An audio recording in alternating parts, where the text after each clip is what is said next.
self-determination, motivation, having agency, having an internal locus of control where you feel like you can control your destiny.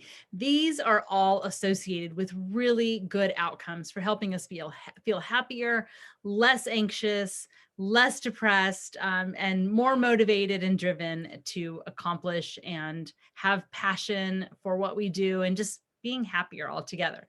Now, right now, our kids are having less and less ability to control their environment because of the pandemic and because parents do too much for them. We have a big issue around that, right? The more parents feel like the stakes are too high to leave things up to you, so I'm going to control everything, decide everything, and you're going to need to just do it so that you can get into the best colleges. That is what this book is about, The Self-Driven Child by Bill Stixred and Ned Johnson. I love this book so much. I blurbed it, so my name is on the back. I wrote a nice quote about it, but it is dog-eared and marked up, and I just love this book. It's such an important book to guide us as parents and keep us on track to not be over-involved. And the basic idea in this book is that the more we do for our children, the less that they are going to be self-driven. And when you don't feel like you have any control over your world and that everything is decided for you, you actually can be anxious, depressed, helpless, hopeless, not good, especially right now. So one of the things I want to talk about that this book addresses is this idea of self-determination. And self-determination is a big psychological idea, and I studied it a lot in social work about people's sense of agency. What's important is these two guys, Deci and Ryan, wrote something called self-determination theory. They're theorists who talk about this. And basically they say it's so key for happiness and doing well in the world. And there are really three parts to self-determination. One is autonomy. So basically, here's the idea, and here's the idea for us practically as parents.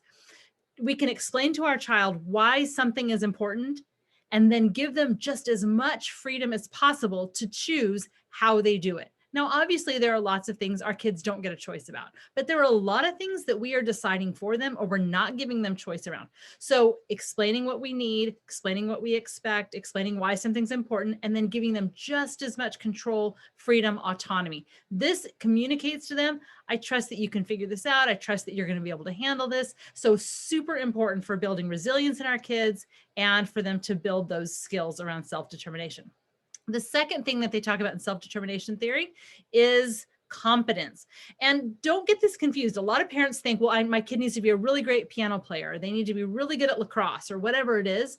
Competence, the way they talk about it, is not about being good at a specific skill, but rather an internal confidence that they can handle whatever comes up. So it's really the idea that they have an internal locus of control. Like, I can handle this. I feel confident that I can navigate whatever's going on. So that's a really important piece. And we can give our kids that message as well. And then the third one is a sense of relatedness. And this is the idea that when our kids feel connected to us, when they feel connected in our families, they want to take on the values, beliefs of that group. And so the idea is when they feel connected to us, they will work harder.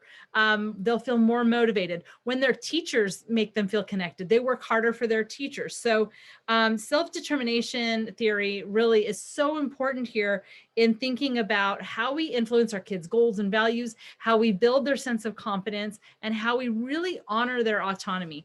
Right now, when the world makes us feel like we can't control a lot, this is more important than ever. And kids are having less freedom because they're with us more. They're not getting, a lot of places the DMVs are shut down and our teenagers aren't able to get their driver's licenses.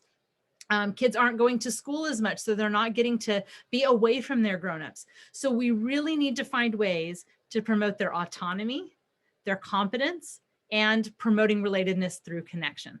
Please keep in mind that your child's self-determination, their ability to feel like they can control their world and have a say in what happens to them, is crucial for mental health and resilience. So find ways to give your child choices, to give them freedom, to let them, struggle and make mistakes, and to really focus on their effort as opposed to the results. Hang in there and keep working on building your child's sense of self-determination.